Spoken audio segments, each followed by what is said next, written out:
তাবাকশি রংভং নদীর তীরে সবুজ চা বাগানে মোড়া ছোট্ট একটা পাহাড়ি গ্রাম। এটা মিরিকের খুব কাছেই। আমরা ছিলাম নদীর ঠিক পাশেই সোনাখেরি হোমস্টেতে।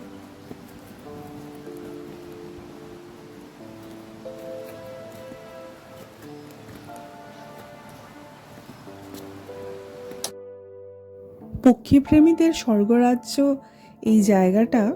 উচ্চতা মাত্র 3000 ফুট। শীতকালে খুব কনকনে ঠান্ডাও পড়ে না, আবার গরমকালেও সেরকম গরম থাকে না। তাই বছরের সবসময়ই এখানে এসে প্রকৃতির মাঝখানে কাটিয়ে দেওয়া যায় কিছুদিন।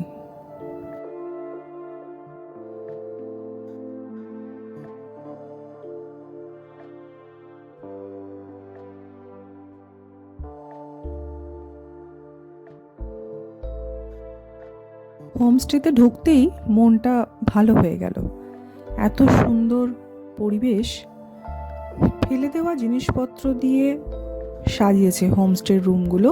ভাঙা সাইকেল, স্কুটার, পুরনো টিভি, বটল, ক্যামেরা এসব দিয়ে নিজের হাতেই সাজিয়েছেন হোমস্টের মালিক শ্রী রমেশ রায়।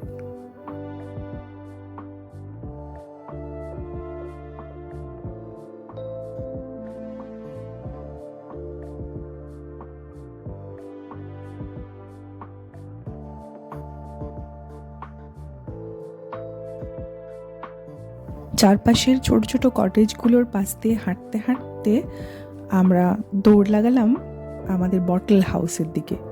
ওটা একটু উপরে।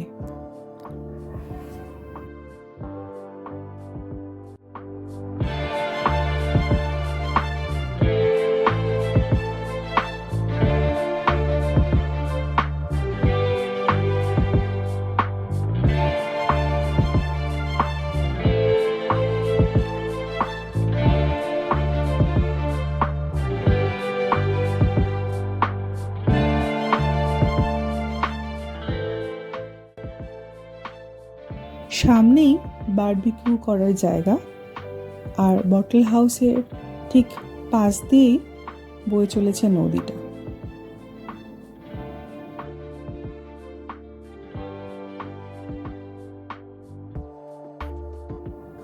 এই কটেজের সাথেই রয়েছে অ্যাটাচড ব্যালকনি, যেখানে বসে অজানা অচেনা পাখির শব্দ আর নদীর শব্দ শুনতে শুনতে সময় যে কিভাবে কেটে যাবে বুঝতেই পারা যায় না।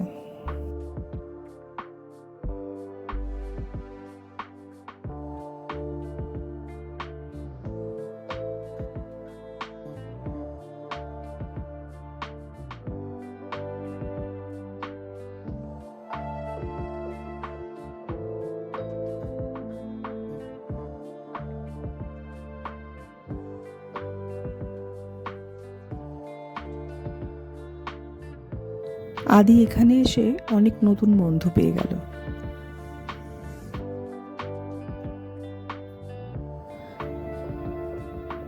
লাঞ্চ করতে বসলাম। খাবার খুবই ভালো ছিল, আর খিদের মুখে তো আরোই অমৃত লাগছিল।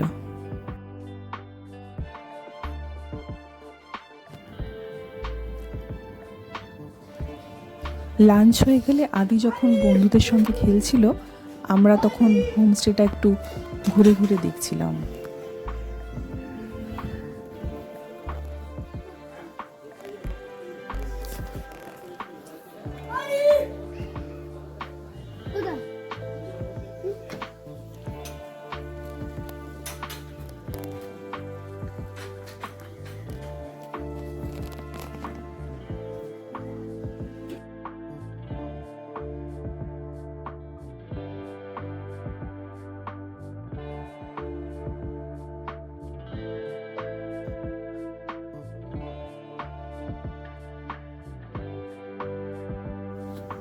খেলা শেষ হতেই আমরা চললাম নদী দেখতে।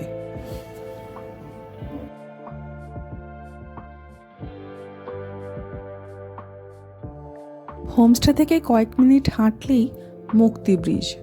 মুক্তি ব্রিজ থেকে দেখলাম রংভং নদী। যদিও বর্ষাকাল তখন ছিল না বলে জল প্রায় ছিলই না। বর্ষাকালে নাকি ভীষণ সুন্দর লাগে।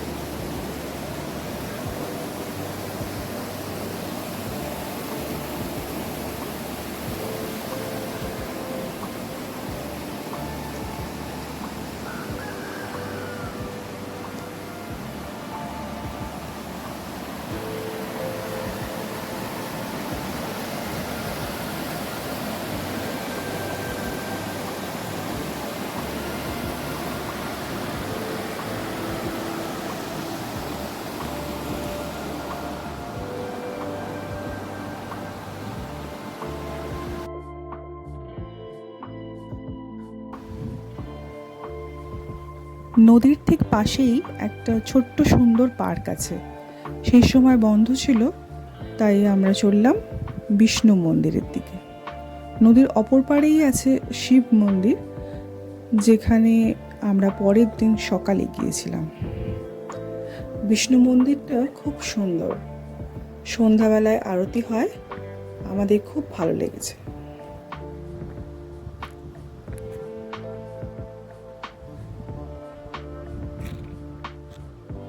তাবা শব্দের অর্থ হলো তামা, আর কোশি শব্দের অর্থ হলো নদী। বর্ষাকালে এই নদীর স্রোত একেবারে তামাটে হয়ে যায় বলে এই জায়গার নাম হয়েছে তাবাকোশি।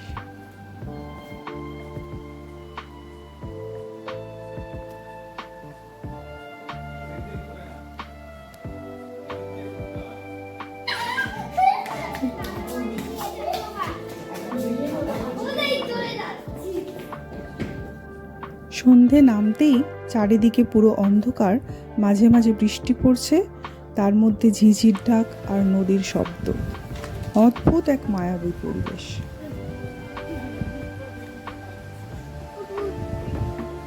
এই ছোট্ট দরজাটা দিয়ে হোমস্টে স্থানীয় লোকেরা দেখছে নিচের দিকে কোথায় নেমে যাচ্ছে রোজ।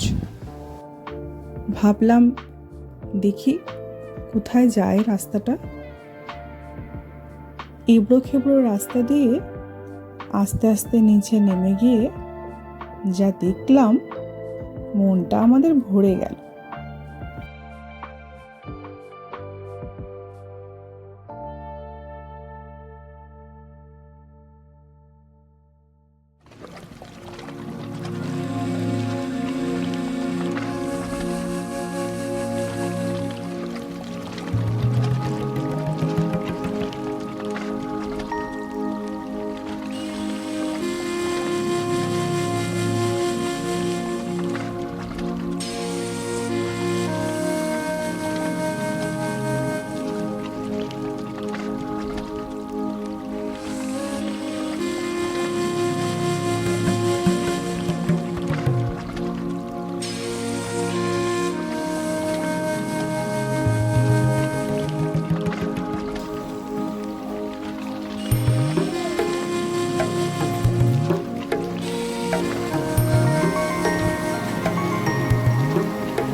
শিব মন্দির দর্শন করে গ্রামের রাস্তা ধরে হেঁটে চললাম।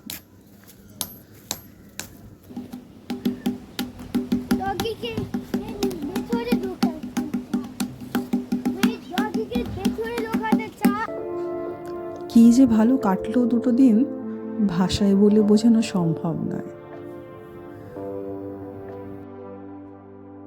তাবাকশি থেকে হয়তো কাঞ্চনজঙ্ঘা দেখা যায় না, কিন্তু এখানের শান্ত শীতল নৈসর্গিক পরিবেশ এক অন্যরকম আনন্দ দেয়।